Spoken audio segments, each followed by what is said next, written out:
In April of 1944, on a single night, the most important dinosaur skeleton in the world was destroyed. 82 years later, paleontologists are still trying to put it back together. And what they have found is stranger than what was lost. Here, in a Moroccan river 95 million years old, a giant moves through shallow water. Its tail, a paddle. Its bones, heavier than any predator's that has ever walked the earth. Its snout, laced with sensors that can read the water like Braille. This is the largest predatory dinosaur ever discovered. Bigger than Tyrannosaurus rex. Older, stranger, almost forgotten. This is Spinosaurus. And almost everything we thought we knew about it was wrong. In the winter of 1910, a Bavarian aristocrat boards a steamship to Egypt. His name is Ernst Stromer von Reichenbach. He is 39 years old, a professor of paleontology at the University of Munich, and he is hunting for the bones of ancient mammals. He believes the African desert holds the origins of human evolution. He is wrong about that, but what he finds in its place will become the strangest creature ever pulled from the earth. In January of 1911, in the Bahariya Oasis southwest of Cairo, Stromer unearths 3 enormous limb bones. They are the first dinosaur fossils ever discovered in Egypt. The next year, his fossil collector, a quiet, exacting Austro-Hungarian named Richard Markgraf, finds something extraordinary at the same site. A jawbone more than a meter long, lined with conical teeth like a crocodile's. Vertebrae the size of dinner plates. And rising from the spine, a series of bony spires, some of them more than 5 feet tall, as if the animal had carried a sail on its back. Stromer reconstructs it from these fragments. He names it Spinosaurus aegyptiacus, the spined lizard from Egypt. It is, by his estimate, 50 feet long, larger than Tyrannosaurus rex. And alongside it, in the same Egyptian rock, 2 more giant predators, Carcharodontosaurus, Bahariya. 3 apex predators in a single ecosystem. It should not be possible. This becomes known as Stromer's riddle. How does one corner of the Cretaceous world feed 3 monsters at once? He will not live to find out. The bones are placed on display in the Bavarian State Collection of Paleontology in the old Academy building in central Munich. They will rest there for the next 29 years. In 1933, Adolf Hitler comes to power. Stromer is openly opposed. He refuses to join the Nazi Party. He criticizes the regime. His career stalls. By 1937, he is forced into retirement. When the war comes, his 3 sons are sent to the Russian front. 2 of them are killed. The third disappears into a Soviet labor camp. Stromer does not know if he is alive. In the spring of 1944, with Allied bombers reaching ever deeper into Germany, Stromer begs the museum's director, a committed Nazi named Karl Bierlein, to evacuate the fossil collection, to salt mines, to caves, anywhere safe. Bierlein refuses. The Luftwaffe, he insists, will protect Munich. On the night of the 24th of April, 1944, 234 Lancaster bombers cross the German border. The old academy takes a direct hit. The fire burns through the night. By morning, the only Spinosaurus skeleton ever seen by human eyes is gone. So is Carcharodontosaurus. So is Bahariya. So is Stromer's life's work. All that survives are some sketches, a few photographs, and a folder of yellowing notes in the handwriting of a man whose sons are dead, whose country is in ruins, and whose ghost dinosaur has just vanished from the world for the second time. Stromer's surviving son will return from Soviet captivity in 1951. His father will die 1 year later. And for the next 69 years, Spinosaurus will exist only as a question. For most of the 20th century, paleontologists thought they understood Spinosaurus. They were wrong about almost everything. If you grew up after the year 2001, you know Spinosaurus from a single image, a scene in a film. A long-snouted predator, towering on 2 legs, breaking the neck of a Tyrannosaurus rex. It is one of the most famous dinosaur scenes ever filmed. It is also geologically impossible. Spinosaurus lived in North Africa between 100 to 94 million years ago. Tyrannosaurus rex lived in North America between 68 and 66 million years ago. They are separated by an entire continent and by 30 million years of evolution. Tyrannosaurus rex was, to Spinosaurus, what we are to woolly mammoths. They never met. They never could have met. But the deeper problem with that scene is the animal itself. For decades, every reconstruction of Spinosaurus was, essentially, a Tyrannosaurus rex with a sail glued to its back. 2 long hind legs, an upright posture, a traditional bipedal predator hunting on dry land. It was a guess. A reasonable guess, given how little of the skeleton survived, but a guess. And in 2008, a German-Moroccan graduate student named Nizar Ibrahim was about to discover how wrong it was. Ibrahim had grown up in Berlin reading about Stromer in a children's book on dinosaurs. By the time he became a paleontologist, he had spent his doctoral years cataloguing every fossil ever found in the Kemkem region of Morocco, a stretch of red rock along the Algerian border that had once been the floodplain of a vast Cretaceous river system. In 2008, in the dust-blown town of Erfoud, a Bedouin man approached him. He had bones, buried in a strange purple sandstone streaked with yellow. Ibrahim bought the bones, photographed the man, and continued his work. Years later, in the basement of the Natural History Museum in Milan, Italian colleagues showed him a partial skeleton just acquired from a fossil dealer. Vertebrae, ribs, tall dorsal spines. It was clearly a Spinosaurus. And as Ibrahim lifted a piece of bone from the table, he saw the same purple and yellow rock he had photographed 5 years earlier. It was the same animal. He was certain of it. But the dealer was gone. The Bedouin was somewhere in Morocco, and Ibrahim's only clue to finding him was a memory of a moustache and white clothes. In March of 2013, he flew back to Erfoud. He searched the cafes. He showed his photograph to anyone who would look. He had, by his own admission, no realistic hope of finding this man. He found him on the 3rd day. The Bedouin took him to the cliff face where the bones had come from. Together, they recovered the missing pieces of Spinosaurus: the leg bones, the hips, the skull fragments Stromer had never had. For the first time in 70 years, a complete Spinosaurus was emerging from the earth.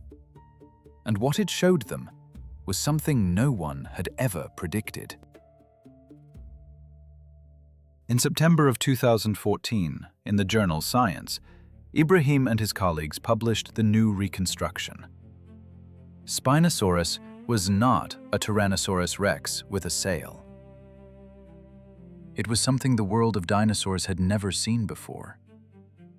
Its hind legs were short, disproportionately short for a 50-foot animal. Its center of mass had shifted forward, onto its forelimbs, toward water. Its nostrils were retracted, drawn back along the snout, the way a crocodile's are. Its bones were dense, heavy, solid through the marrow cavity, not hollow. And its jaw was not built to bite hard. It was built to fish. 6 years later, in 2020, Ibrahim's team announced something stranger still. They had recovered the full tail, more than 30 vertebrae, and every one of them was extended into a tall, flat blade of bone. The tail of Spinosaurus was a paddle. In flume tank experiments, that paddle generated 8 times the thrust of any other theropod tail, with more than twice the propulsive efficiency. Then, in 2022, a study in Nature compared the bone density of Spinosaurus to nearly 400 animals, living and extinct, on land and in water. The result was unambiguous. Spinosaurus had the dense, weighted bones of a creature that's submerged, like a hippopotamus, like a crocodile. Not a wading dinosaur, a diving dinosaur. So, close your eyes for a moment and try to see this. Here, in a Cretaceous floodplain in what is now Morocco, 95 million years before the present. The river is wide and slow. Red mud lines its banks. The sky, low, heavy with monsoon clouds. In the shallows, a juvenile coelacanth, 5 feet long, drifts toward an undercut bank. It does not see the predator. Spinosaurus is 12 meters of muscle, half submerged. Its sail catches the light. Its tail moves once, twice, and the water hardly stirs. Its snout is lined with hundreds of small pressure receptors, nerves bundled in tiny holes in the bone. They feel the fish before the eyes find it. The head pivots, down. The strike is too fast to see. When the water settles, the coelacanth is gone. This is not a dinosaur as you have ever pictured one. This is a creature that has slipped out of the category.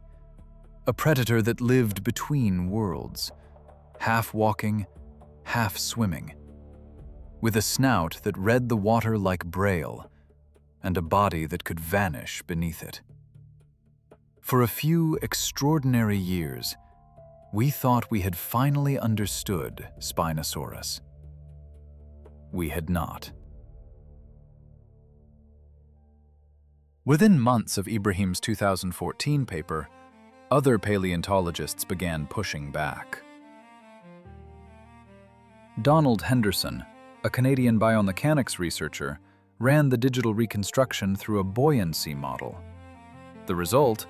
Spinosaurus was simply too buoyant to dive. Its lungs, its sail, its body proportions, all of it kept floating to the surface, like a cork. In 2021, David Hone and Thomas Holtz published a comprehensive review. Their conclusion was careful, but clear. The pursuit-predator hypothesis was not supported. A wading hypothesis was. Then, in 2022, Paul Sereno, Ibrahim's own former PhD advisor, published a counterpaper in eLife. His title left little room for ambiguity. Spinosaurus is not an aquatic dinosaur. Sereno's team built a different digital model. They tested it in simulated water. They found something striking. Spinosaurus could wade. It could stand in chest-deep water without floating. It could ambush fish from the shoreline. But dive? Pursue? Swim through open water? Their model said no. In 2024, Sereno and the inventor paleontologist Nathan Myhrvold published a methodological critique of the bone density study. They argued the statistics had been applied to too narrow a range of species, that bone density alone could not prove submergence. Each side had data. Each side had models. Each side had compelling arguments. And neither side could conclusively defeat the other. This is not a failure of science. This is what science actually looks like when it is working. For 70 years, we lost Spinosaurus to fire.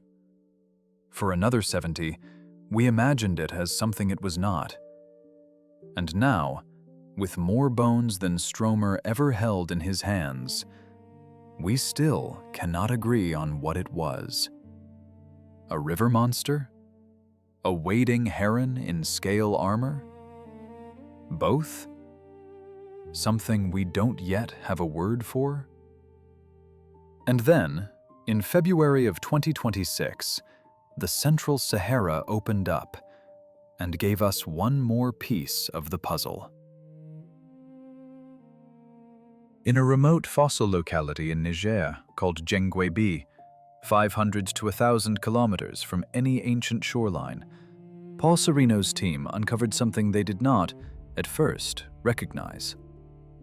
A blade of bone, curved like a saber. 2 of them, then 3. It was not a vertebra. It was not a rib.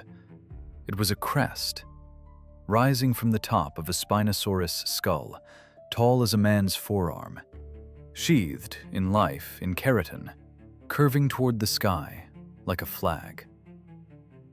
In Science, on the 19th of February, 2026, they named it Spinosaurus mirabilis, the astonishing spined lizard. And here was the geological problem. The Farak Formation, where the bones were found, was an inland river system, forested, marshy, hundreds of kilometers from the nearest sea. Sereno put it bluntly. Finding a marine-adapted predator that far inland, he said, would be as unlikely as finding a blue whale in Chicago. His team's reconstruction looked, more than anything else, like a heron. A great blue heron, scaled up to the length of a school bus, long-legged for wading, long-necked for striking, a flamboyant crest of bone for display, a snout for spearing fish. Sereno's own words from the paper, like blue herons, a poor swimmer that never dives for its meals. This is not the river monster of 2014. It is not the paddle-tailed pursuit predator of 2020. It is something stranger. Stranger because it is more familiar. Spinosaurus may have been a heron the size of a bus, wading the marshes of an inland Africa we have only just begun to imagine.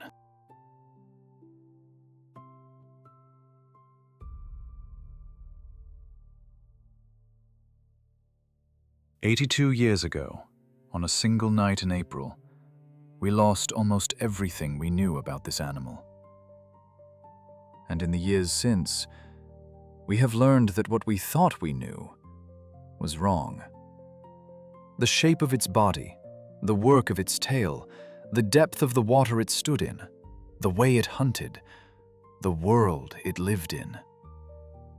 Each generation of scientists has had to admit that the previous one had only part of the picture.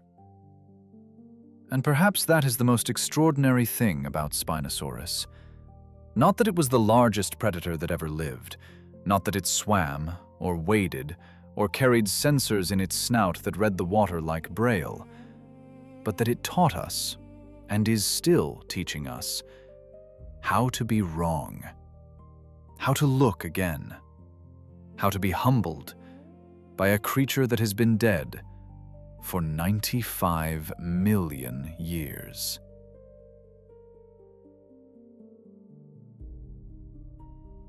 This is Cosmic Canvas, where we paint the universe in light, motion, and curiosity. Until next time, remember that the deepest mysteries are not the ones we have solved. They are the ones we are still learning to see.